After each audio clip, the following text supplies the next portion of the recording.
Hello, everybody, and welcome to the next session of From Nothing, Lorna's story. We're picking up right after we left off. You only have another day of travel after your long rest, which you're about to hit one. Do me a favor and roll me a D100. Okay. Are we ending where Captain Cutthroat responded to her message and asked her what she wanted? That's right Okay, where we're I just picking wanted up. to, okay. D100 you said? Yes. 59. Okay. So you've heard this response as you're off the main road to Shorewatch. Your party is settling in to camp, and you sent this message And I heard back. and heard back. So what do you do? She's going to send, she only has one more third level, so she's going to send one last message to him because he asked, how can I help or what can I do for you? So give me 1 second while I type this. Take your time.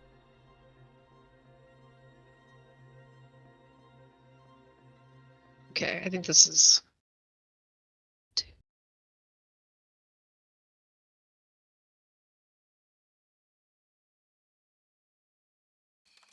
exactly 25 words. So Lorna will use her last spell slot to cast Sending to this cutthroat captain. Can only send 2 messages daily. Remus took Atlantis' passing poorly. He set his sights on me, so I ran. He thinks I'm with you.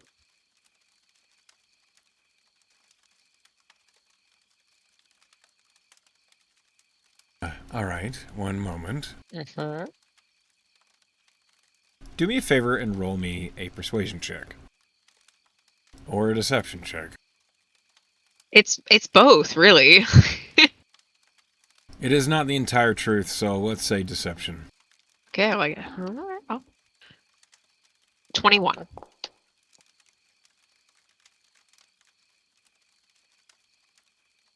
Okay.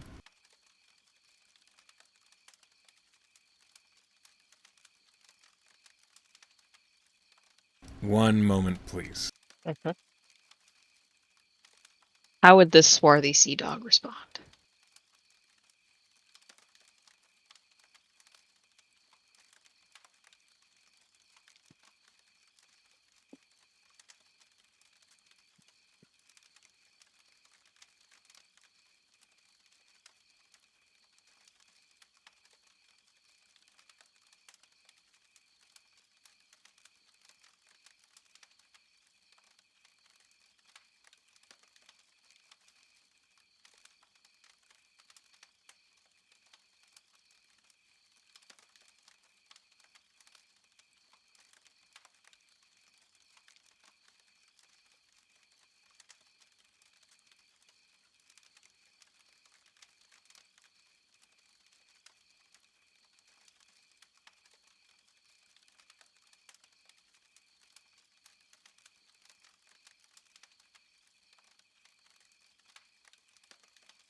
Okay. In response, you hear, "What rough seas you've struck, lass. I'm happy to carry your ruse for now. Such lies can't last, though. I'll be in touch." Okay. Can I insight check his inflection? Does it sound like he's forcing his voice? I just can't believe that's his real accent. Go ahead and roll an insight check. Natural 20 for a 29. You actually are pretty sure that he's not forcing anything. He sounds relaxed as he speaks. There is a quality to his voice that sounds like it's rasping, as if it's a result of an injury. Interesting. Okay. Now, to clarify, Lorna grew up with Remus Majer. Did he sound anything? Like, did he have a similar pattern of speech? No. No. So that's odd. Presume they're brothers raised in a noble household. Presumably, they would talk similarly. That's weird. Presumably. Maybe Remus doctored his voice. Who knows? Well, Lorna gets ready for her watch. Okay, so you rolled me a 59. I did. One moment, please. Let's go ahead and pull up the camp watch order. Are you watching solo? I think she'll have someone on her watch. Let's put Anscombe on her watch and then have Skullna on second and Tiara on third. Because she's, who's she gonna stop? If she catches something, she's not gonna be able to stop it. Okay. One moment, please. Mm-hmm.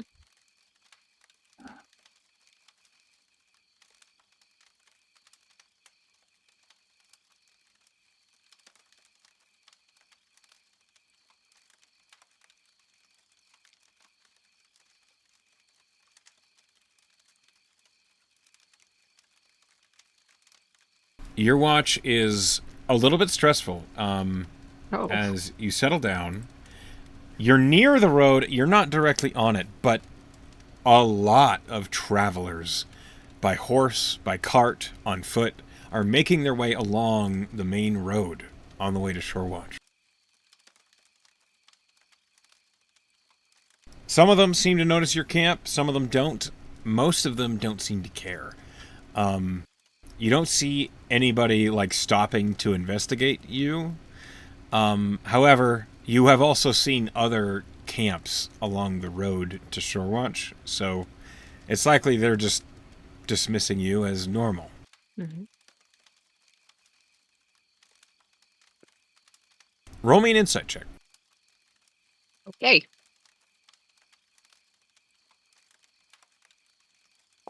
22. I'm so glad I took expertise and insight. You notice a lot of these travelers, aside from the ones that are clearly merchants, you recognize those immediately by the overburdened carts and the fact that they don't look like they're too comfortable on the road. They look like they've hired people to drive their carts for them, and they're either seated on their carts or they are walking along next to them. What you notice is there are a lot of Aurelian guardsmen. Yeah. A lot of military making their way along the road. A lot of them don't look like they're moving in any sort of pattern. It's just they are making their way the same direction this way. You actually notice that most of the individuals on this road that you're noticing are Aurelian Guard. We're getting closer to the conflict, aren't we? Yep. Yep. That's not our problem. None of them stop to investigate you, though, as I've said. And your watch passes without incident. One moment. So the first step of your watch goes quietly. Is there anything you want to talk to Anscombe about, as he is awake with you? Nothing in particular. Okay. Then we can just move on to the next watch. Mhm. Now, for the remainder of these watches, because you, as the player character, are asleep, and if something happens, you will likely be awakened by one of your party members. Yeet. So, hold tight. Yeet.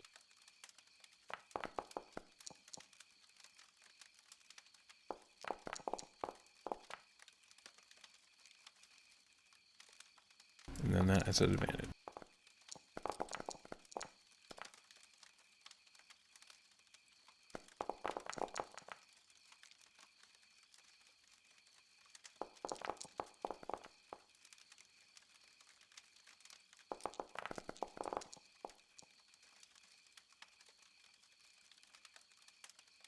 One moment.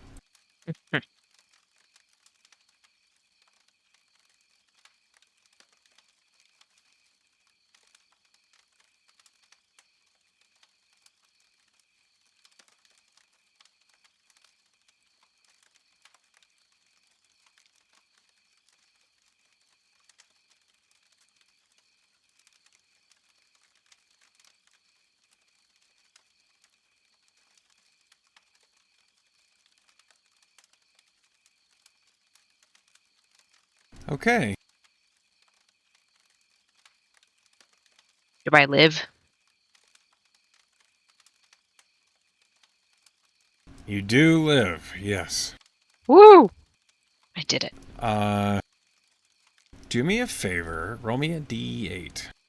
Okay. 6.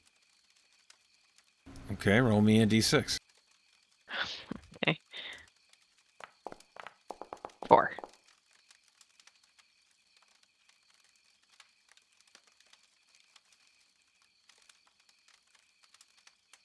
Okay, that's interesting.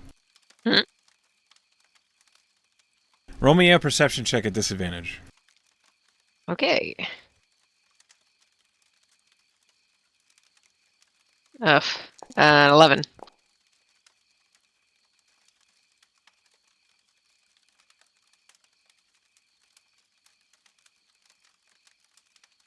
You are stirred awake, and it is the morning. Hmm. You are stirred awake by Nore, who is looking down at you, and she hands you your spellbook. Thanks. Some pixie got in your shit. Caught this back. Oh, shit. Was that the only thing taken? Am I missing anything else? Roll investigation. Oh, fuck. This is a very important thing I don't want to lose. Terrible. 13. You don't see anything else missing. It seems like you have all your things. Thanks. This would have been a problem if I didn't have it. I figured. And the pixie's gone now? You see Nore kind of like shifts in a way. Oh, do I want to know? Well, it's Fey, so if you kill it, it just goes back to the Feywild, right? Oh, okay, yeah, well.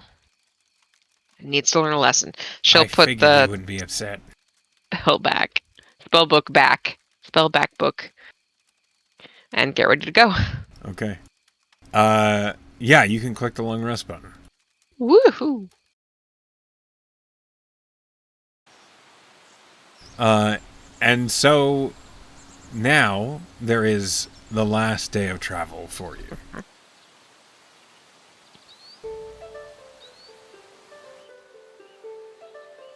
I'm going to pull up the map here.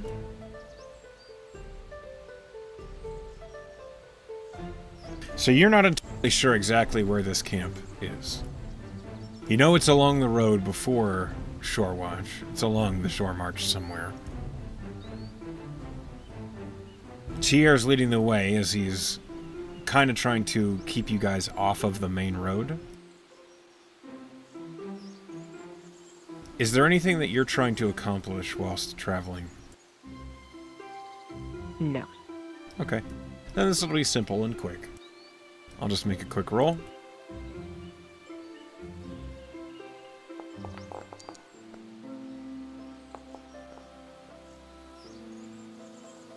right, 1 minute.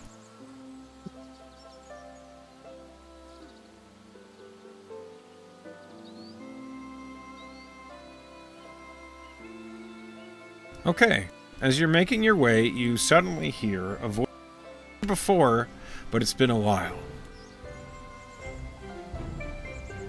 It was now a good time. Catherine? Yeah, Of course it's a good time. Well, yeah, what can I help you with? I know. So I've been quiet, just, listening. Mm-hmm. I'm thinking about the things I remember, the things I don't. And Taloy. Right. And you talked about, well, you were talking with your boyfriend there about going to Sarah soon. I wanted to know how soon. I mean, it's not a time really matters to me. I'm a necklace, but, one does wonder. You want to go back to Saris? Well, I can't really learn about the fate of myself without y'all being there. And I realize maybe I didn't give you a whole lot of what happened to me, but I still would like to know about, like, what happened with the name slips my mind. I swear I used to be sharper than this. It's been a while. Look, here's one thing that I know would help, is if you do end up in Saris, if you could find Barrick Aldestol, he'd know me, or at least Eric he'd know Bolson. Olistol.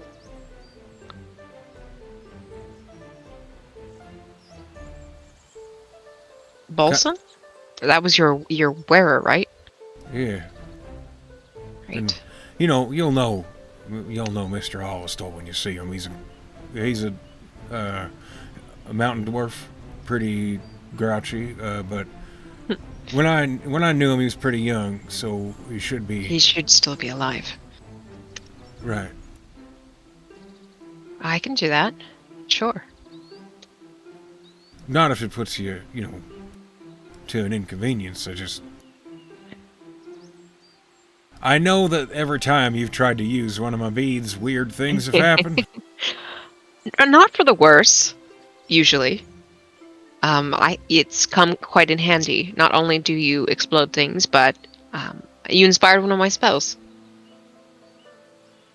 Well, that's good to hear. I did notice that. I mean, I'm just kind of hanging out here every day. I see what you're doing and who you're talking to, and I just want you to know, well, you're a lot nicer than those who've warned me in the past. I'll try to keep being that way. I appreciate it, and also maybe if you can help me out, or if we can learn a little bit about what happened to, who first made me. Maybe we can figure out some other new tricks other than just these fireballs. That's true. So I put in that down payment for that legend lore spell I wanted, but I never actually utilized those materials to cast that spell. I could use that on you. You could, but weren't you gonna use that on yourself? You know, I can always buy more things. I couldn't impose. Well, the thing about that is I can make that choice, whether you approve of it or not. I suppose you're right. I can't really argue with that sort of logic. Well, we'll see what happens when we get back to Farum. Back to the Mare Garden. Maybe I'll feel really generous. All right. Well, I suppose I'll be just hanging around till then. Keep those fireball beats coming. I can do that, at least.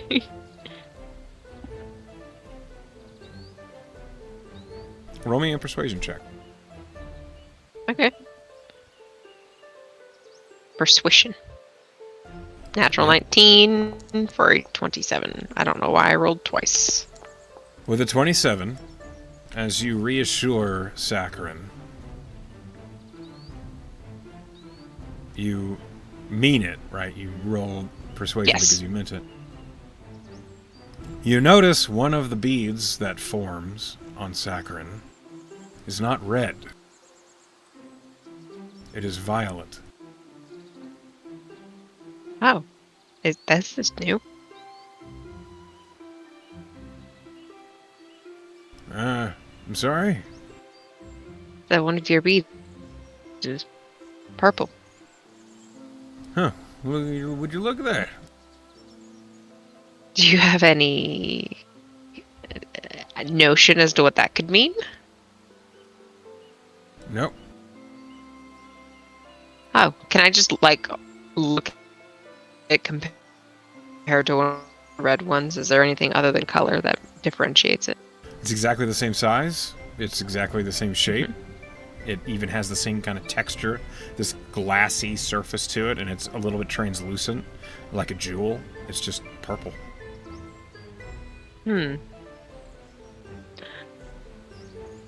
Well, this will be a fun experiment in the future, I think. You kind of get this. Does that mean emotional response from Saccharin that's like a shrug? So out of 5 beads, is one of them now purple? Correct. Or is there a purple one as well as 5 beads? It only has 5 mounting points, so. Right. One of them just is purple now. Yeah, one of them is purple. Fascinating. Oh. I can't wait to throw that at someone. Yeah, I mean, maybe something interesting will happen. I don't know. I've never seen them come out that way before.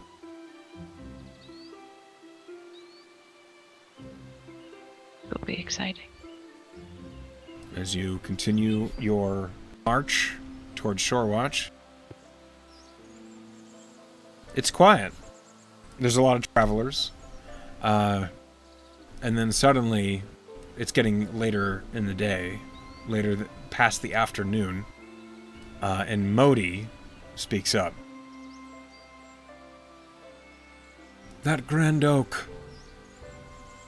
We are near. Have you seen this before? Yes. The camp will be I thought you 2 said miles off the road this way. I thought you said you didn't come up this far. I never did. I had a vision. And you've seen this before. All right, there we go. Lead with that. Ana granted me a task to purge the evil curse from this area. Right. And by extension, us are also joining on this purge. Of course. Yeah, purging. Modi turns and looks at 2 you miles, square in you the say? eye.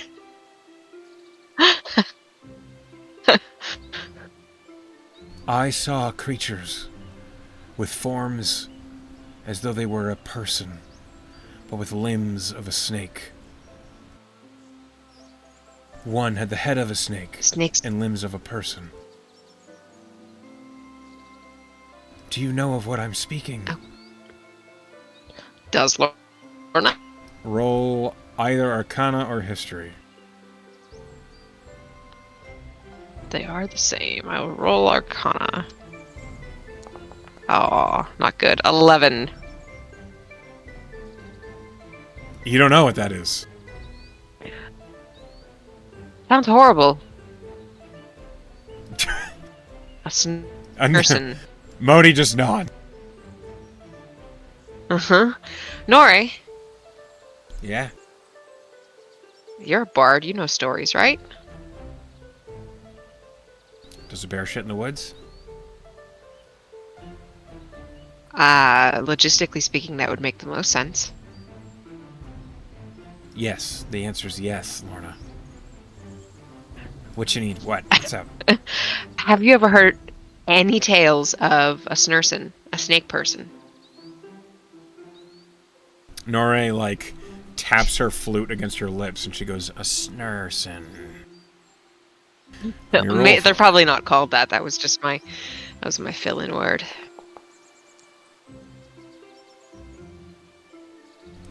Nore kind of tilts her head. Yep. Sounds like you on tea. Okay, do you know, are they, I'm assuming they're dangerous. Yeah. They eat people. Oftentimes they are people. fanatical, kind of stick themselves to some idea that benefits them. Velisca Great. sounds right up their alley, actually. Presumably they're worshippers of Velisca. They could be, sure. Case. And do they have any known weaknesses?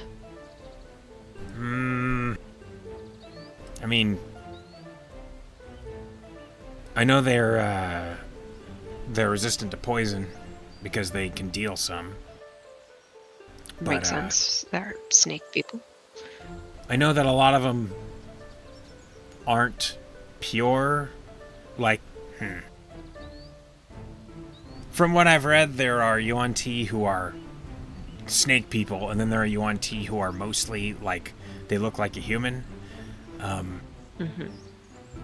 There was stories about Astrid the Sea Eye in Trident conquering and then also working with Yuan Ti on the Tridonian Islands, but I don't know how accurate those are or if that even applies right now. I doubt it. We're pretty far from there. Right, we're on the opposite side of the world. Yeah. So be careful. Don't use poison to look at Skolna specifically, because it won't do any good. Skolna shrugs. Right. She's gonna activate her mage armor. He said they were approximately 2 miles down the road. Not down the road. Off in the woods.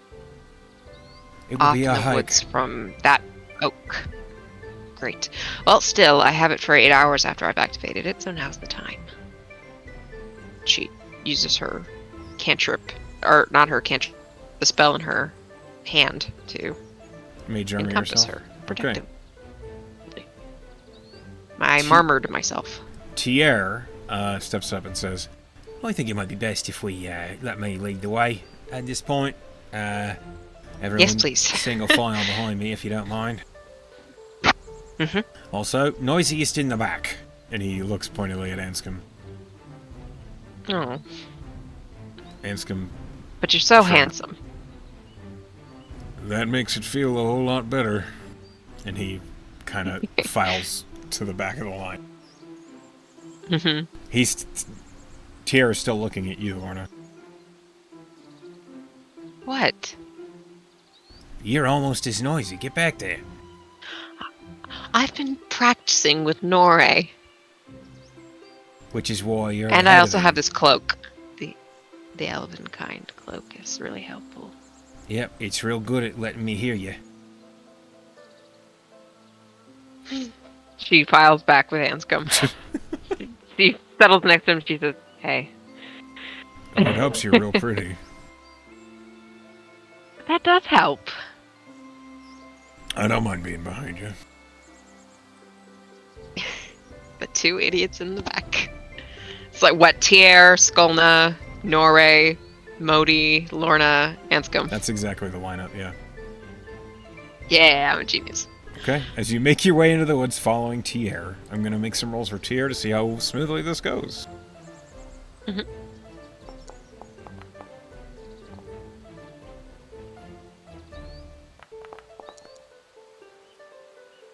It's unfamiliar territory. It's clear Tier and really none of you have ever been out here, this close to Shorewatch.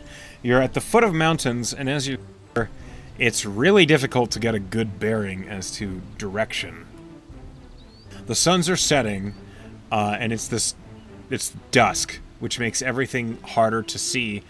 And Tier is doing his best to keep you all on the even heading, and he does do a fairly good job being a ranger, but it's just difficult terrain to navigate.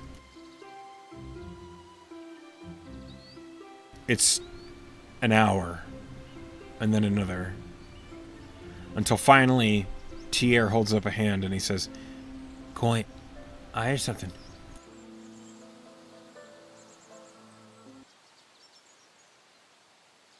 He gestures for Skolna to approach, who, and as she does, he kind of looks back at you. "How do we want to do this?" Well, reconnaissance makes the most sense to me. Find out what their numbers are, find out what the layout is. Oh, it's pretty dark. We've got some... Do you think we should wait? Attacking by night is a good idea, typically, Modi says. Right. Sure, but are we attacking or are we gathering information first? Modi just looks at you. Okay. Skolna, do you think you could just take a poke around? Skolna nods.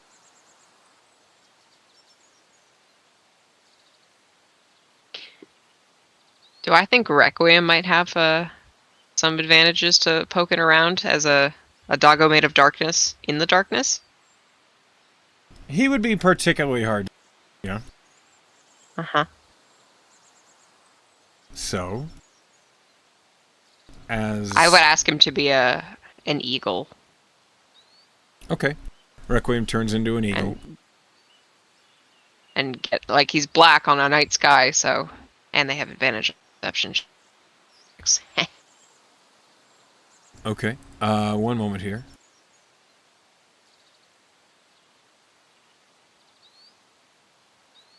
Let me go ahead and...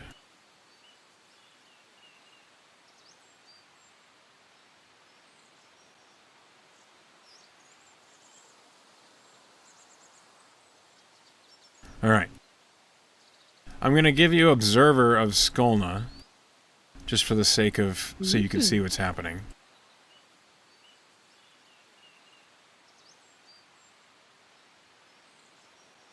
Alright.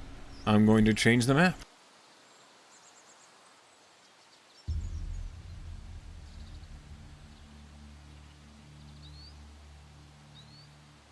Skolna pushes her way through the forest and flying up over her head, and you are peering through Requiem's eyes? Yes. Okay. So you see what Skolna sees, as Requiem is trying to keep pace with her. I'm going to roll stealth for Skolna.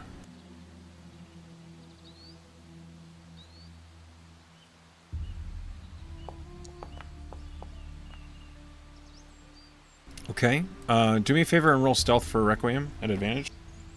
Mm-hmm. Yeah.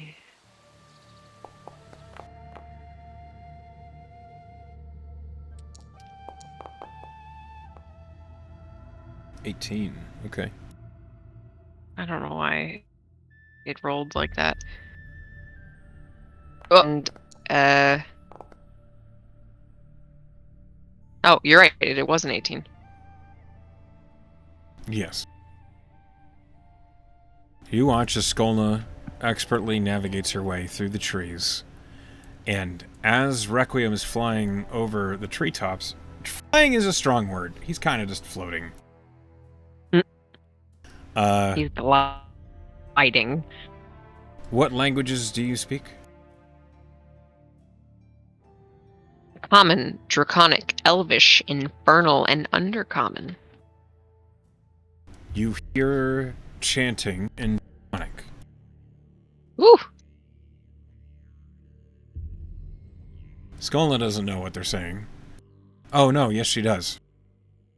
Skolna speaks Draconic. Nice. Skolna navigates her way up along, and you see that there are these wagons all around this campsite. Looking straight down, you see Skolna is approaching this wagon, and from above, you see a pretty gruesome sight in that wagon. It is full of gore. Half-eaten body parts fill the cart, and blood drips from the back of it onto the ground. Skolna doesn't see that. She would have to look over the edge of the cart, and she is not doing so. She's making her way up and around until she can get a clear view of what's happening in the middle of the camp. You see there are 2 halflings in the middle of the camp. They are bound. They are seated on a log, and you see this woman with dark hair is slowly circling them. Every few moments you see these 2 individuals begin to writhe and twist, and you can hear them take a deep breath as if to scream or shout. And then this individual, who has the head of a snake, raises a hand, and you see an arcane blast of energy dazzle across the faces of these 2 halflings, and they are silenced.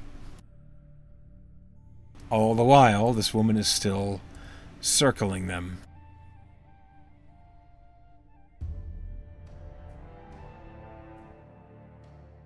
Skolna is making her way around until she gets about here. She can see what's going on in the camp. From the overhead perspective, I'd like you to make a perception check. And since it's with my eyes, it's with my perception, right? Yep. But he's an eagle, so do I get advantage? No, it's your perception. If Requiem was making the search, he would. Yeah. That's a 12. Okay. You don't see anything that you don't already see on the map. Mm-hmm. This chanting, you hear this Yuan-Ti woman is declaring that these 2 are an offering to Velisco. As such, they hope that the god of disease will find this a satisfying sacrifice. Another of many, and a harbinger of more to come. Yes.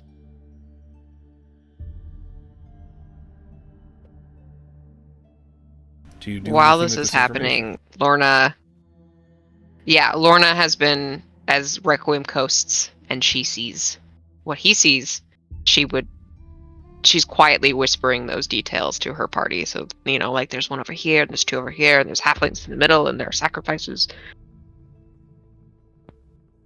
So your senses are through Requiem right now. Mm-hmm. So you cannot hear what your party says to you immediately. Nope, she's just whispering to them. Like a deaf person. So if they say anything back, she's just like, she just keeps talking. Alrighty, 1 moment. It's not long after you see Skolna kind of hunker down near this wagon to pay attention to what's happening, that you see, from Requiem's perspective, pushing through the trees, Modi appears.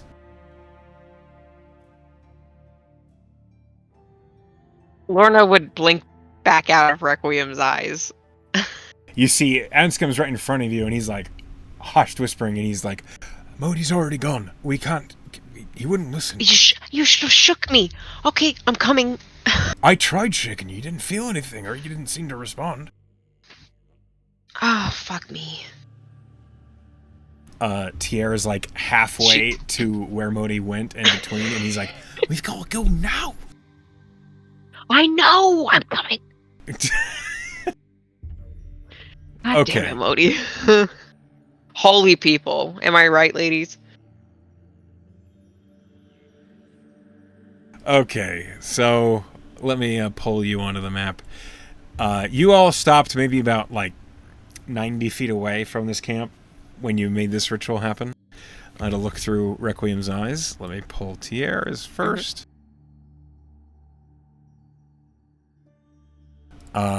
Modi is basically just... so gonna throw that purple ball at them. Okay. Modi is like creeping towards them.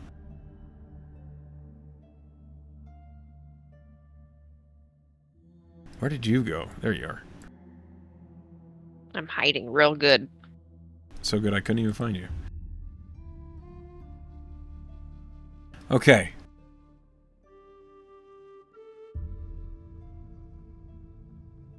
Your party is slowly pushing toward the Yuan-Ti camp. As it's happening, you hear the sudden screech of air and the sound of metal on flesh. As one of the halflings is stabbed. Oh, shit. We're a little slow.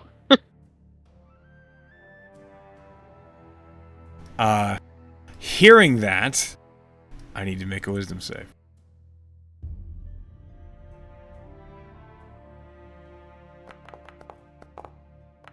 Oh, boy. Okay. Modi does not immediately blow your cover, but he does hasten his pace. I'm going to roll another stealth check for him. Okay. Here's what you see happening. As you all emerge and enter, Tier's pushing up by these boulders. Anscombe is like careful. He doesn't want to get any closer than he has to until things break out because he knows he's loud. Mm-hmm. You see that this strange reptilian, it's like a snake humanoid, as if something entirely snake grew arms and legs. Ew. Is patrolling, like, basically just like standing there and looking around. It's not really guarding. As you see, the attention keeps turning back toward the ritual. I need to know if you're going to do anything before Modi does something. Let me see what my range is. 150 feet. That's amazing. Okay. Yeah, I want to throw my purple fireball bead. I don't know what it does, but like here. In such a way that I think I can hit these four, but not the remaining halfling, you know what I mean? That's far. Okay. It has a range of 150 feet.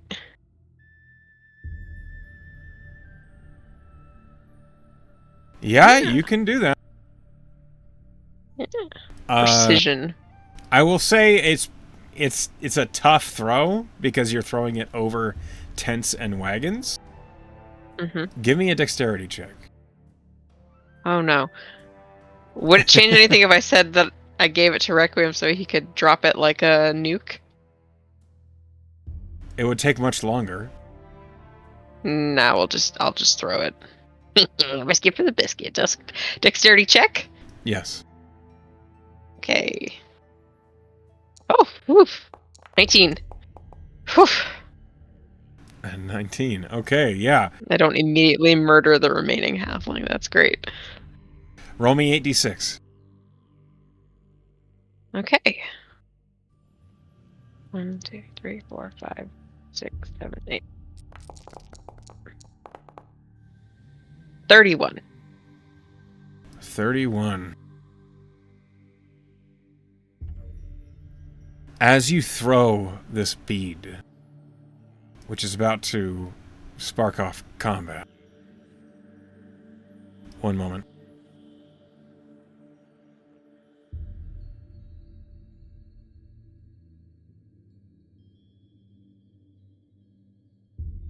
You throw this bead, and as it soars through the air, you hear in Draconic the woman screeching, "Drink, Velisco." And then the bead lands. And typically with a fireball, when it explodes, it's like it's a very significant explosion. When this bead lands, it's as though all the sound is sucked out of the area immediately, and everything within its radius is pulled towards its center. Oh shit! Gravity bomb! Everything within needs to make a dexterity saving throw. Does the fire get yanked too? It's not a creature, so no. Okay, so it only pulls creatures. Yes. Okay, success. A failure and a success. And then the last one. Okay, that's a failure. Alright. You rolled 31 points of damage. Hold on.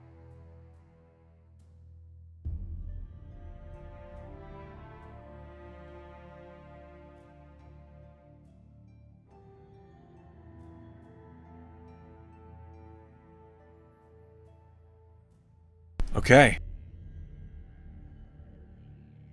As that happened.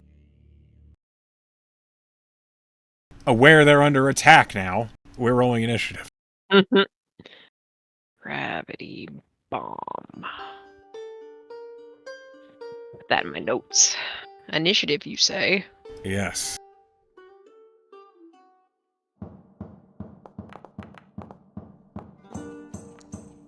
Oh, yeah. I rolled pretty well. Oh, Anscombe. Yeah, he did not roll very well.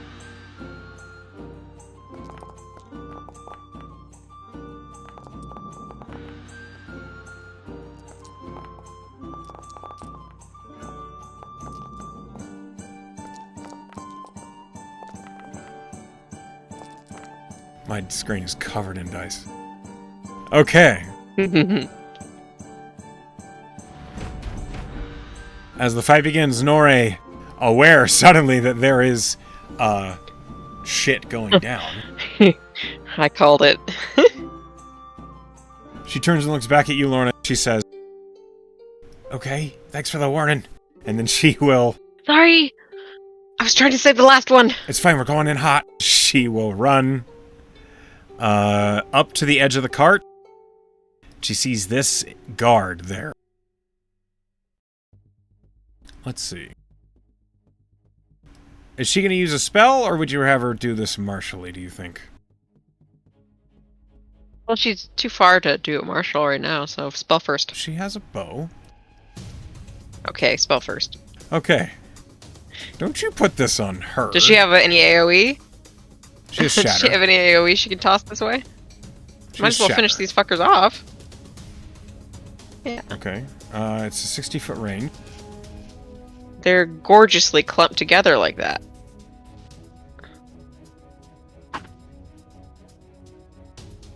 Yeah, fuck that fire.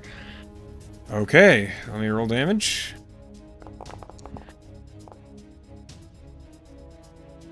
She plays a sick riff on her guitar. It's a flute.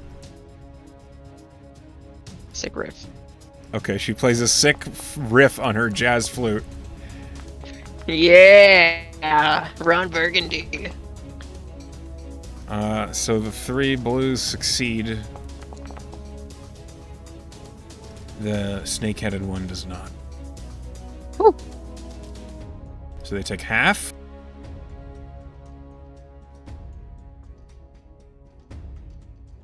This one takes full. All right. Norre looks around, glances over at Skolna, just gives her a bardic inspiration. Yeah. Hope Skolna goes for the ringleader. You can, in fact, decide that's what she does, as it's your party. Skolna goes for the ringleader. Okay. Skolna is completely stealth, but she is very aware of all the noise Stabby bitch. that's going on here. She will whip around the wagon.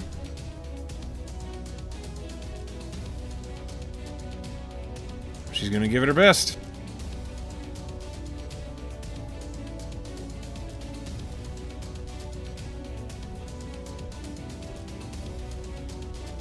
With advantage, because she was completely stealth. They had no idea she was here. Natural 20. Whoa! God, Skolna's cool. Okay, then 3d6? I think? Yes. Okay, that's a big chunk of damage to the leader. Yeah. Stab the stabber. Dude, I'm so high in the initiative. What the fuck? The arrow from Skolna's short bow slams into this Yuan Ti leader's back, right in the spine. And she just whips around and you see venom dripping from her mouth. Hee. Skolna's going to whip around this structure and hide.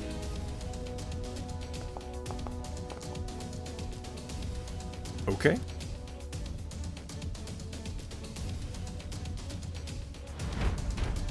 It's now this Yuan Ti's turn. This Yuan Ti Malison.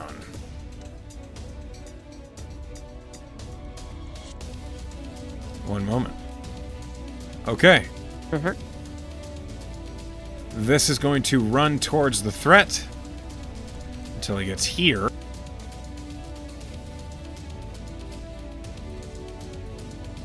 He raises a longbow and he's going to fire it at Norre.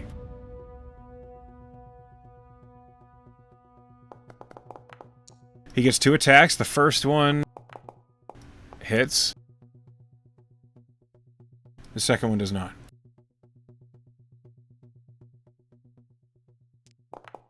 Norre takes a total of 9 points of damage.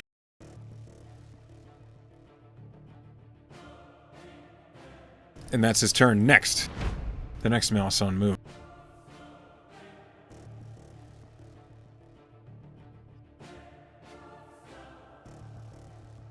This one raises its hands, and in common, you hear it hiss. Tell us where all of them are. And it casts Suggestion. On who? On Norre? Norre. No. So Norre is going to have to make a wisdom saving throw. Do not out us, Norre. She succeeds with a 21. Woo! The Malison hisses, but that's its turn. This one's going to run over here, and also is going to attack Norre with both of its attacks.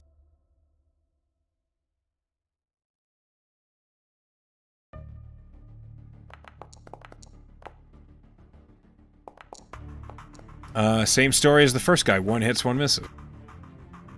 Norre takes... For Norre. 10 points of damage total.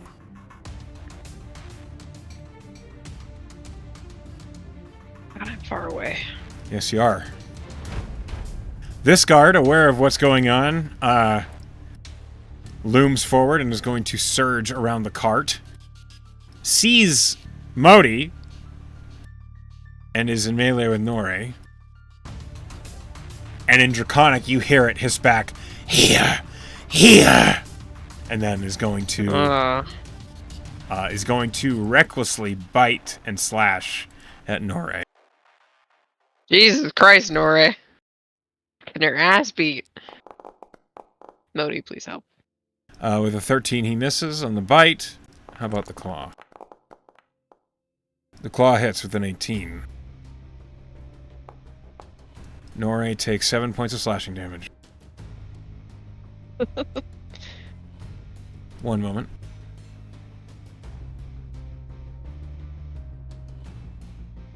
Nora is going to use a maneuver.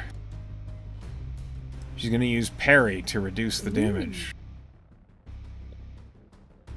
Parry this, you filthy casual. She rolled a 6. She takes no damage from it. You watch as she just raises her rapier into the slashing claws of this Yuan Ti and just deflects it easily. It's your turn, Lorna. What do you do? First, Lorna is going to look at Anscombe, who's coming up the rear behind her, and she says, "It's showtime," and she's going to cast haste on him. Okay. He's like, it's weird. It's weird to suddenly be hasted and not be ready for it. I'm all about not preparing people for what they need to do. And you said at level 5 you were entertaining the idea that I could cast leveled spells as like an action and a bonus action? Yep. Can I bonus action second level Dragon's Breath myself? Dragon's Breath is concentration, isn't it? Shit, you are correct. Never mind, I do not do that. You would know, you would immediately stun. Yeah, I'd be like, oh. That would be a really douchebag thing to do. I am going to go 30 feet. God, everything's too far. I'm going to go 30 feet this way, where I still have rock coverage. And that is my turn. Okay. It's now this guard's turn. It's going to surge forward, and then dash. That's where it ends his turn. So now Modi's turn. Save Nora, please. Although he has an AoE too. Yeah, he does. He has Fireball. He could fucking huck out a Fireball at these guys. He could do that, yes. Or is he a healer or a fighter? Like, what's his vibe? What kind of cleric? He's not a healer. Okay, well then he's gonna huck a Fireball. Probably, yes. At these guys. He steps forward, moving here. Tier can ignore it.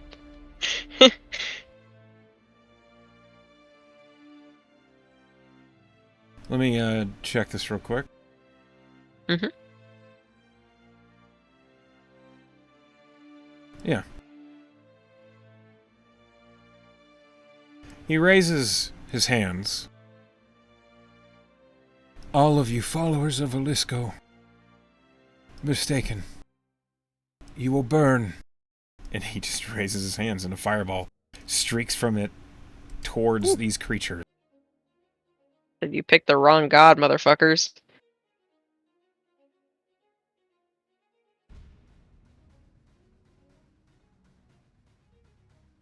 He's going to try not to hit the halfling.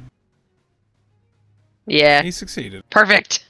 Yes! I love it. Fuck their wagons, though. Yes. Okay, it's a DC 17 saving throw. Okay, he has Elemental Adept, so he gets to reroll those. Woo. Okay. Annihilate them. Like 38 points of fire damage. Oh my god. Weirdly attracted to Modi right now. Yeah, I've seen that as a thing that happens to you. The Yuan Ti leader will burn a reaction. She succeeded on her dexterity saving throw, and she's going to also absorb elements. Oof. Okay. Alright.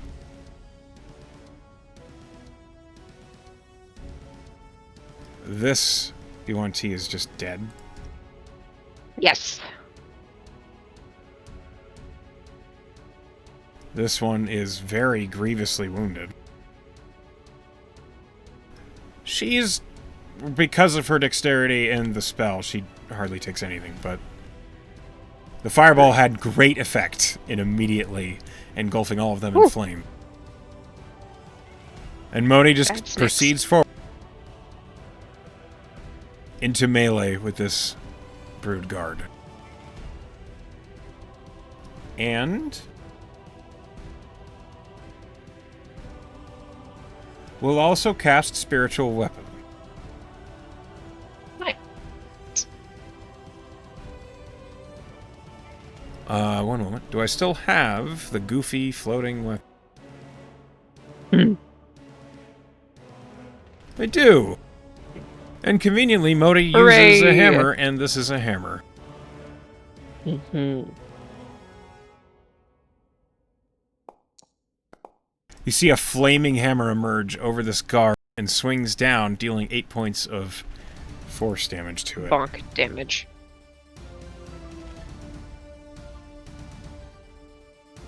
Okay. The halfling's turn. The halfling, so close to the flames that erupt, is still dazed as he was hypnotized. I'm going to roll a save for him. He fails. It's Tier's turn. Oh, buddy. Tier is going to run up here, jumping up onto this tall boulder. And who's he going for? This one. Indicate again? Okay. One of the blue boys. All right.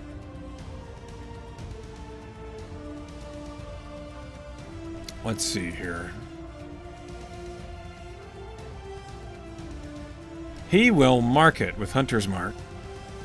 Yeah. And then attack with his longbow.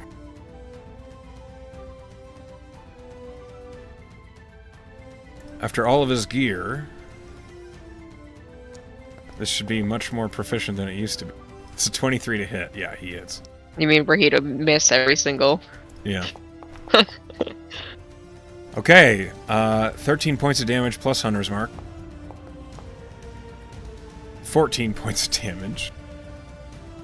Woo. Womp womp. And then he will loose another arrow, because he's level 5. Level 5. It's a 25 to hit. That hits. Okay, this next one deals a total of 10 points of piercing damage. These 2 arrows strike true and sink deep into the flesh of this Yuan-Ti. You notice, as Tier draws the arrow and looses it, the bracers on his arms glow with blue energy and runes along them. He didn't used to have those. He's got magic arms too. Yes. Okay. This one. Ah, yes.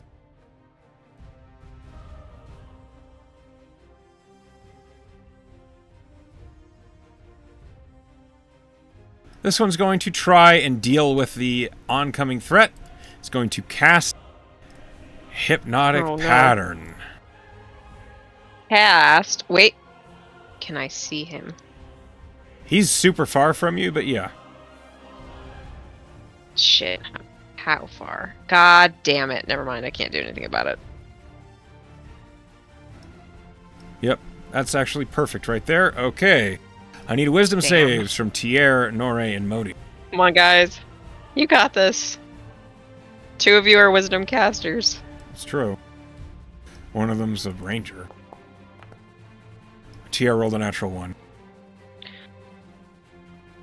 Tier! He is incapacitated as he is hypnotized. Nore rolls a 9. Nore is incapacitated as she is God damn it. And Modi. Modi rolls a 13. Modi Are they is all incapacitated Fuck from the hypnotic me. power. Alright, he is a problem. Shit. That's his turn. It's now the leader's turn. Good God. We're in a spot. The leader looks out into the darkness at all of you. Its strange, vertically slit pupil eyes making eye contact with you. And she says, "You cannot halt the workings of Lisco."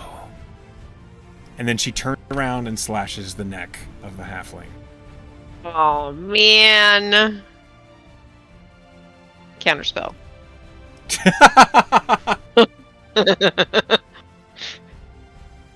I need you... She's not even close enough. Oh, man. I need you, Skolna, and Anscombe to make wisdom saving throws. Okay. Dirty 20. That is successful. Skolna is successful with a 22. And your mission wasn't to save the halflings, it was to deal with these cultists. I know, but I still feel bad about it. Skolna succeeds with a 22, Anscombe succeeds with a 19. All of you feel this horrible clawing sensation up your back. It's sickening, and you feel nauseous for a moment. And then it's gone. As if just a wave passed over you. Yeah, go ahead. Lorna shouts back in Draconic, "Fuck you and your shitty god!" She hisses at you. I hiss back. Okay. She hisses again. Use my turn to hiss. She will use her second attack to shoot at you. Aw. Counterspell. Yeah, okay. Does a 16 hit you? Yeah.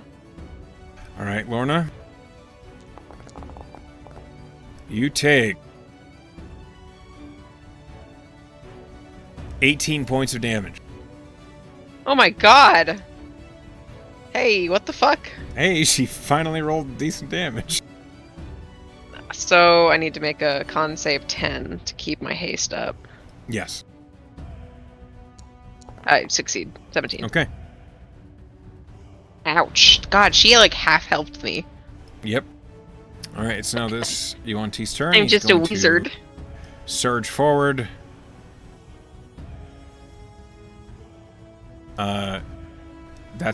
He's gonna dash, and he'll end up right here.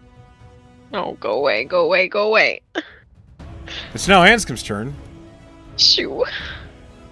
Anscombe runs up to this guy. He's hasted. He has 3 attacks. And a million feet of movement. Yeah, he can hopefully run wherever he needs. Okay, yeah, protect me, Anscombe. He is going to... Alright, as he runs up, he raises his hand and whoosh, the strange longsword that you don't know where he got it from, it looks like it's made of bone, emerges in his hand. What happened to Hardy? Do you say that out loud?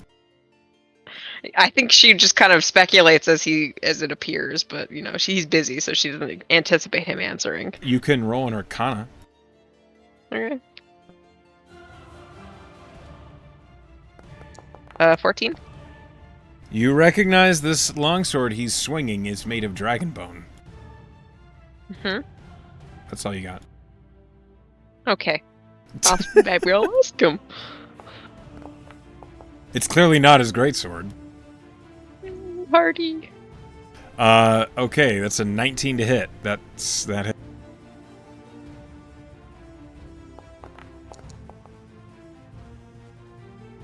As he slashes into the Yuan Ti, he deals 20 points of damage total. As you watch the blade spits fire along the cut as it slashes into the Yuan Ti. And then he'll swing again. Ooh.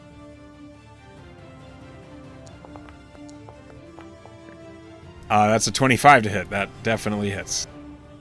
Oh yeah.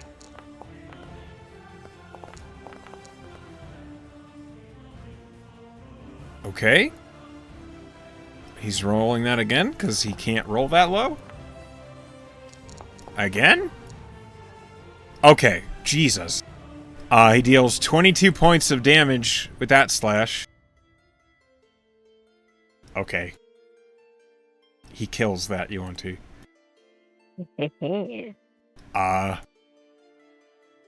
And then he just runs on after. Yeah, she's gonna like pat him on the back as he breezes by. Go get him. He has a third attack from the haste. He's gonna swing again. Now, unfortunately, it's not an advantage because Nore is hypnotic Not pattern. opposite. But he does hit, so it doesn't matter. Yeah, it's gone. Jesus, 20 points of damage again. Fuck him up. He's gonna action surge. Yes! 3 more attacks. What a beautiful man. That's 24 to hit. He swings, slashes into him, dealing 19 points of damage, killing that Broodguard. Lorna fans herself. Then he runs up, finishing his movement in melee with this one. And he will use his last attack. Here he goes. Natural 20. What? I can't even. It's... Woof. This man. He like watched all this happen and he was like, I don't eat my turn. 31 Oh, you points just wait of for me. damage. He immediately slays that Malison.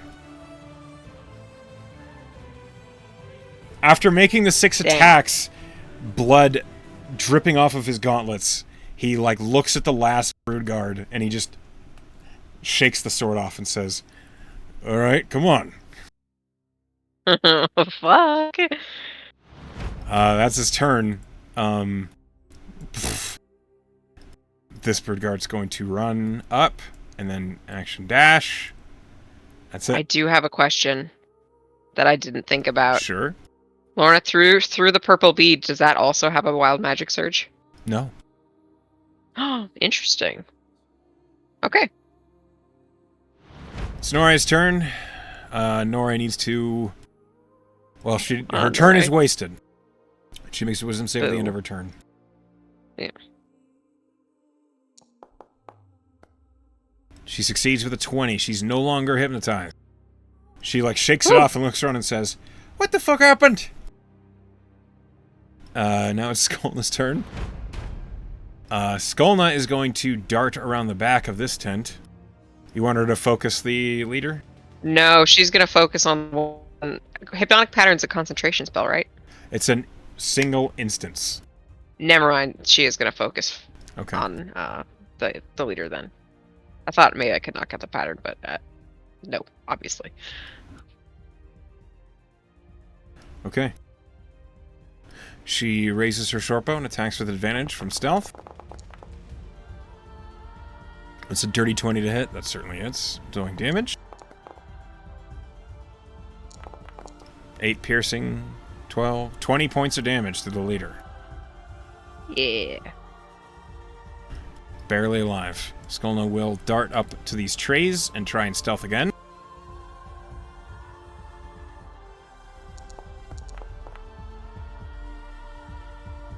She is very hard to see. Yeah. Okay. This one is going to run down to Anscombe. And he's going to try and take him out. He's invincible.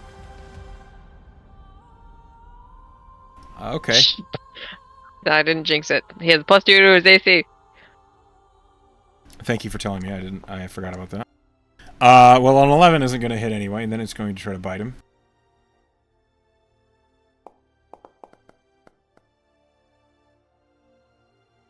A 10 is also not going to hit him. Does he have anything he can do? No. They have to hit him for him to do it. Okay. Lorna, you're up. Well, I see that bitch who stabbed that halfling I was trying to save, so I am going to huck a chill touch at her. Okay. So that's a spell attack. 18 to hit. Yeah, that hits. Great. So that is 2d8. 6 damage. Well, she had 1 hit point left. Yeah! She slumps over from the necrotic energy. I stole Skolna's kill. You see her reaching up to the sky as if denying that she could be killed right now. As she falls over. And then Lorna is going to lay on the ground. Okay. You go prone. She goes prone, yeah. Lorna's learning from Wake, it looks like. Yep. Okay. Hit me now! This Brood Guard is going to surge up to Anscombe. Because he's the clear threat right now. He just killed 3 guys. Yeah, he's so hot. And it's going to try and claw and bite him. +2 to his AC. That's first attack was miserable. How about the second one? Okay, that's a 23 to hit. Dang. Yeah, that's gonna hit. Wait, hold on. How far away is he? Give me 1 second.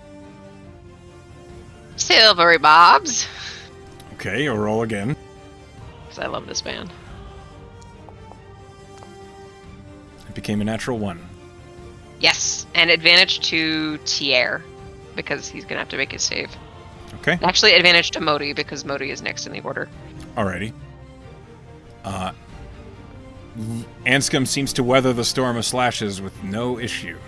It's now Modi's turn. Modi is going to make his saving throw at the end of his turn. With advantage. With advantage, he succeeds. He would have failed otherwise. That's his turn, though. He's no longer hypnotized. It's now Tier's turn. Tier will also make a wisdom save.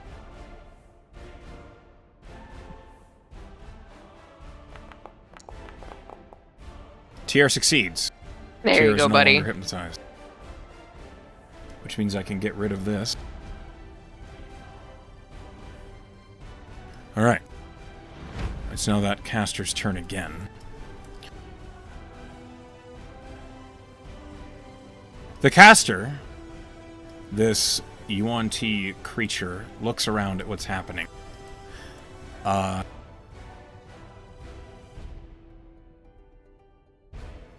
you watch as he pulls a scroll from his belt. And as it reads it, he vanishes. Damn it! How far away was he? Damn it! Should have moved up. God damn it, damn it, damn it. He vanishes in a cloud of purple. Actually, can I use an inspiration point to retcon that I moved forward instead of fell down? Yeah? I want to do that. You're spending that inspiration to change what you did. Okay. Yes. So you're not So instead prone. of going prone, Lorna moves 30 feet forward instead. Alright, move yourself. I think that is a very worthy use of an inspiration. Okay, so as he's reading this scroll... Counterspell.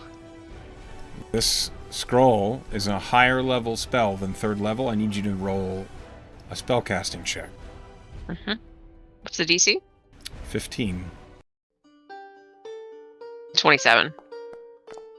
You successfully counterspell the scroll. The scroll vanishes into dust, and the Mind Whisperer is still here. Lorna just, as, that fails, she looks at him and in Draconic she just says, "Stay here and die with your god." The most eerie and creepy smile crawls across the face of the Mind Whisperer as he looks at you. And he turns into a snake. He suddenly transforms into a tiny snake.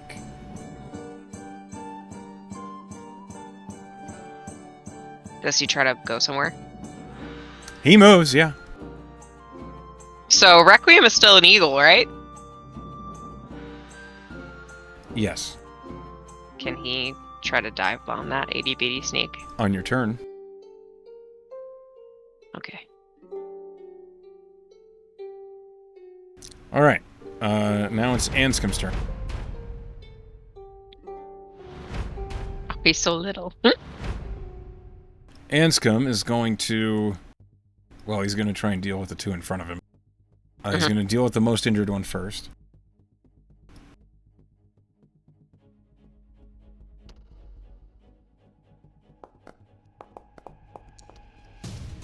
It's a 25 to hit. Absolutely. Yeah, let's go. Yeah, he deals 17 points of damage. It had 2 hit points. It's immediately slain. He turns and slashes at the other Broodguard. He finally misses with an 11. And then he will swing again. Man, Hasted Anscom is a beast. It's a 16 to hit, which definitely hits. He deals 18 points of damage on that swing.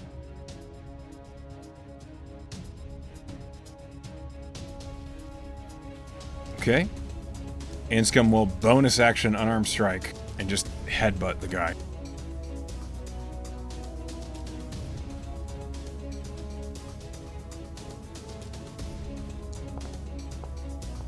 He hits with a 27. Whoa, and he deals 6 points of damage because that's what his unarmed strikes always deal. And he just headbutts with his helmet right in the head of this Broodguard, and it is immediately slain. And he goes after the snake, right?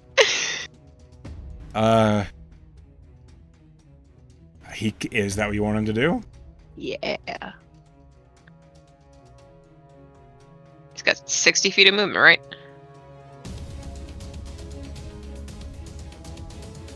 Yeah. Try to fucking run from me. All right, one moment. He attacked. He bonus action attacked. He still has his hasted action attack. He does? You said he attacked, he missed, and then he attacked again. He made his 2 normal action attacks, and then he made his 2-weapon unarmed strike attack as a bonus action. So he still has his hasted action attack. Oh shit, okay. Unless I'm crazy. Oh shit. No, you're right. Fuck that snake. He's gonna swing at the snake. That's a 15 to hit. Its AC is 14. He hits it. Oh my god. He brings the Dragonbone Longsword down. No, he has to roll again. You can't roll. Jesus Christ. More of this. Can't roll one. Okay. He slashes it for 22 points of damage. Jeez. Its snake form is immediately dismissed. And he's back to a full-size individual. Thinks he can run from us.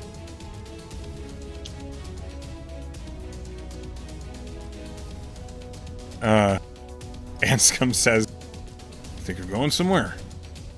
That's his turn. It's weird to talk shit to myself.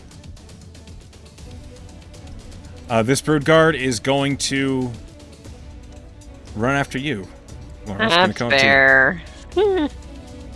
It saw you counter that spell. It's gonna bite and claw at you. It's an 11 to hit on the claw. Miss. And an 8 to hit on the bite. Lorna's just like... Yeah, not even close. Alright, it did its best. It's now Noray's turn. Noray will hop over the car, realize it's full of body parts, and you hear her say, "Oh, God!" And just... Sorry! She's gonna... Should've told you. Just carefully climb over it, and then get into a flanking position. You can see, like, she's sickened. Like, that was absolutely hideous. And she's going to thrust with her rapier at the one trying to slash you. It's a 22 to hit. She definitely hits. Ooh. I think she's going to use a flourish. Yeah, she will.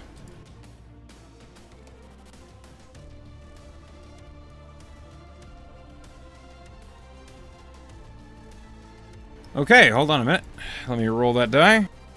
Mm-hmm. She deals 23 points of damage to this Brood Guard. Woof.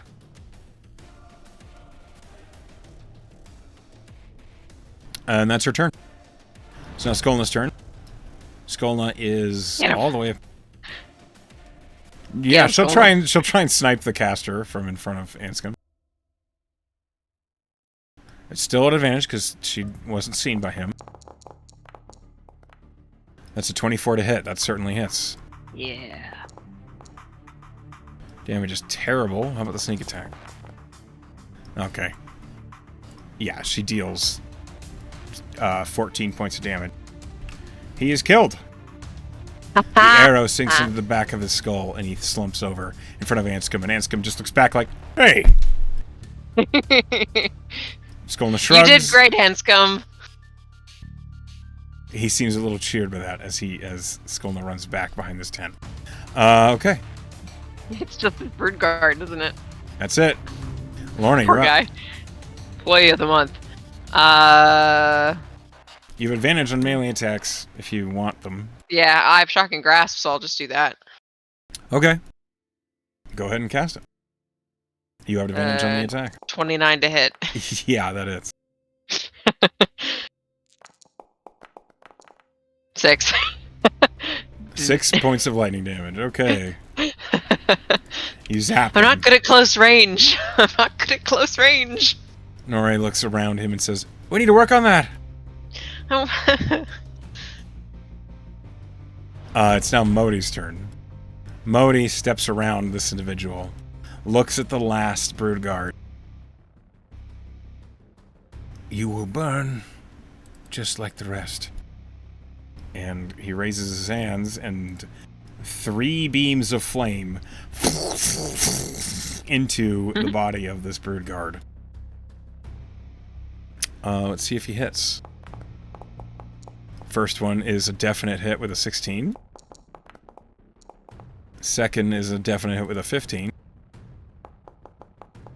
Third is a hit with a 21.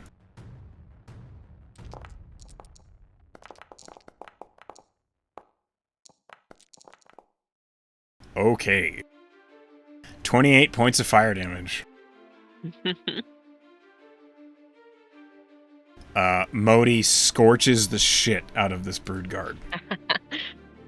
As it is burning, you watch as the first scorching ray lances into its abdomen, and it begins to just burn away as the scales begin to fall off. The second scorching ray punches into the shoulder, and it whips around to look at Modi in pain as it's just getting burned from the inside out. And the final scorching ray right down the head, down to the neck, and the Brood Guard just slumps to the ground. Cinder and ash of what it used to be. And that is the end of combat. Immediately, Lorna would look at Modi and say, do you know how to resurrect? Modi looks at you. I have no diamonds. Well, fuck it. She's gonna rush over to the 2 halflings, and she has gentle repose. So if it can be an option. I learned it from the Hag spellbook. Okay. I can see your confusion. Read the spell. You touch a corpse or other remains for the duration the target is protected from decay and can't become undead. The spell also effectively extends the time limit on raising the target from the dead, since days spent under the influence of the spell don't count against the time limit. What do you mean? I just carefully read the spell, make sure you understand it. Right, it would just prolong the ability to cast Revivify, right? The bodies can't be disturbed. Shit. It doesn't say that. Oh, shush. You're correct. Which remains there for the duration if we're careful. We could put them in a cart. Modi says, he approaches you as you're preparing the spell, and he says, we can leave them here. For now. Unfortunately, only one of them is salvageable. Why? I can only bring them back if they've been gone a minute. Well, And the first one has been gone for longer. the second one then she uses, and she's not gonna do it ritually. She's gonna use a second level or a second level You spell cast slot. Gentle Repose on this one. Mm-hmm. One moment. I feel bad about, spending my time gaining reconnaissance when they were in trouble. One moment, I'm changing the marker. Poison is not correct. There we go. Uber poisoned. Okay. As you cast Gentle Repose, Modi looks at you and he says, "It would be best if we made our way to Shorewatch as soon as possible then. Right. I appreciate what you've done. There may be more Yuan-Ti in the area. This camp looks larger than what we're here would make sense for. Right. So, are we preparing for another fight? No. Let us carefully hide this body and then make our way to the city. I see. Unless you have a better idea? I don't. It's fine. You see Modi begins to carefully drag the body of this halfling towards one of the tents. Anscombe, haste loot. Anscombe, darts over. Well, Yeah, alright, I mean, what am I doing? He should haste loot this guy first. Okay, but when yeah, he no was problem. directly in front of him. He's Lauren's gonna roll haste loot the investigation. big boss. Well, she's just gonna regular loot. Okay.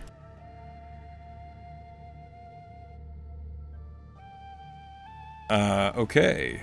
This guy. Let me see what he has.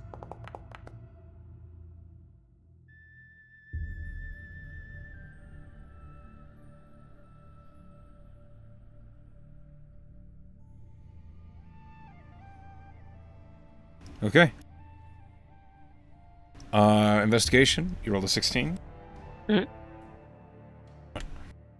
Mm-hmm.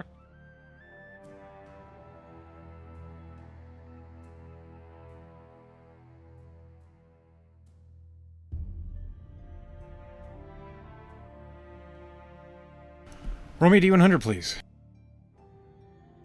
Okay.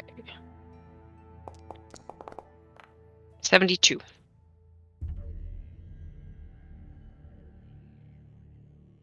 You find 200 gold worth of jewels. Okay. You also find a rain stick, like the musical instrument.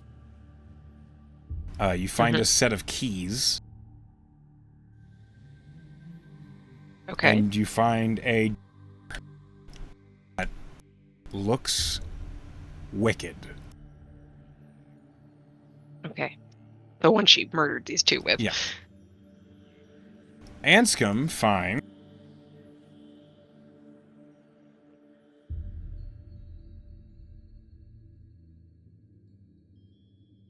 make a note of this. Mhm. A vial filled with green liquid. Mm-hmm. An ornate-looking scimitar. Mm-hmm. A jar of what looks like oil.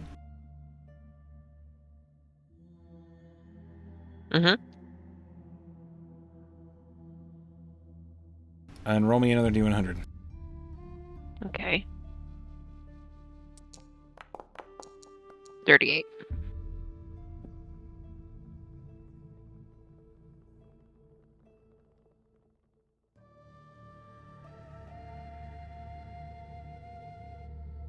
He finds a brass and marble dragon chess set. Oh, shit. I want that. Okay. I just have a shitty wooden one. Yeah, now it seems like it's worth quite a bit of gold. It's finely carved and crafted. Nice.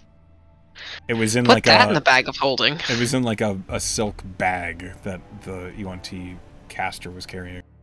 Oh, Lorna just like dump it in. All right. And then the haste ends as Anscombe's like right here, and he just, and he just like sits down. That was the first time I cast it on you, right? Yeah. I think it made a formidable event. There's like he's like takes a moment until the lethargy passes away, and he looks up and he says, "I felt unstoppable." You honestly. Looked unstoppable. There was nowhere else I could have been looking. We'll have to use that again then. Yes, we should.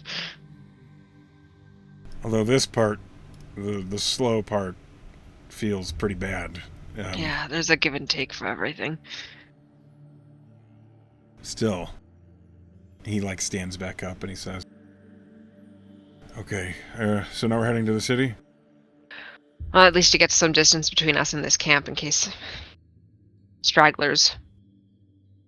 As Skolna is approaching, you hear Tier say, "It might be wise. Not that I see him coming, but like Modi said, this seems like it's a big enough camp to handle more than what we just saw." Is there anything you think we should do, Modi, before we leave? Modi is looking around and he says, "I wish to exorcise the spirit of Alisco from this area." That's perfectly reasonable. How about, Anscombe, can you help me put this halfling in my bag? That's not a thing I ever thought I'd hear somebody say. Well, I don't want to leave her here in this horrible place where she was murdered. I figured when we get into Shorewatch, we could Can we bring turn her over both to a of temple. Well, the other one we're hoping we might be able to bring back, and he needs to stay still for my spell to keep him in a stasis. Oh. I don't understand. Like, if we can't end up bringing him back, we'll give him a proper burial, but we're hoping that we might be able to save him still. The other one, unfortunately, too much time has passed. All right. And he will help you slide the other halfling into the back. At least we can give her a proper burial in the city. Maybe find who her family was. Yeah. It's not a bad idea. And you watch as Modi is like making a patrol around this fire. He's quietly speaking to himself as he has his holy symbol in his hand, as he is performing his ceremony.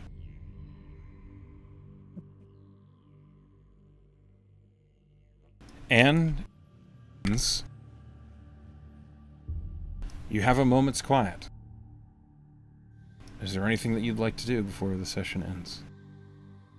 I'll just cast Detect Magic. Okay. See if anything. She'll like take a loop around the tents and the carts and things like that. See if anything jumps out at her. Okay. Go ahead. You cast Detect Magic. Mm-hmm. You spot a thread on the ground that was once used for the alarm spell. It's clear it was triggered. So they were aware of Modi's approach. They just didn't want to interrupt their ritual. Likely, yeah. It's why there was no real surprise round. Right. Other than that, you see there is some divination magic tracing from the fire. Mm-hmm. That's it. Okay. Oh, and the dagger is magical. What kind of magic? Well, let's see if it's gonna...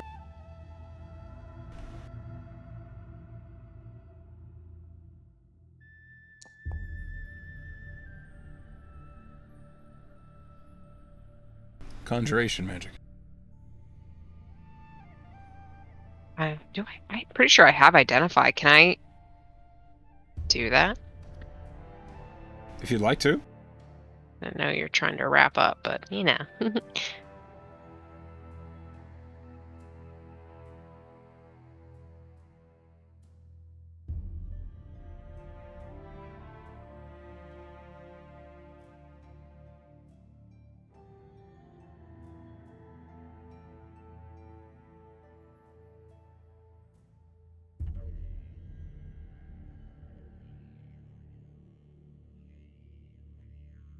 So you cast Identify. It is a dagger of venom. Oh. Dagger of venom. Gotcha. It is an official magic item. Mhm. Something is evading you. Identify on this I dagger. don't trust the shit out of that. She's gonna actually hand it to Modi after he finishes up cleansing the area, and she just says, "This is the dagger of venom used by the ringleader of this whole affair. I'm assuming there's something wrong about it." It appears to be a ritual dagger of Velisco. I would have it burned. She, more power to you. I do not have the means to destroy a magic weapon like this yet. Well, will have I to- still think it's safer on you than it is on me. I will bring this to the Temple of Ana. He accepts the dagger from you and puts it away. Mhm. And so, as you have cleared the campsite, at least for now, that is where we'll wrap tonight's session. My first real agency! You did it, or at least I you're did it. doing it. And there were no survivors. Apparently not. Whoa, shit. Well, maybe. And so, thank you for playing with me tonight. I hope you had a good time. And to those who are at work watching, hi Pen. Yay. Hi everybody. We love you, and I can't wait to see you next time. Yay. Good night, everybody.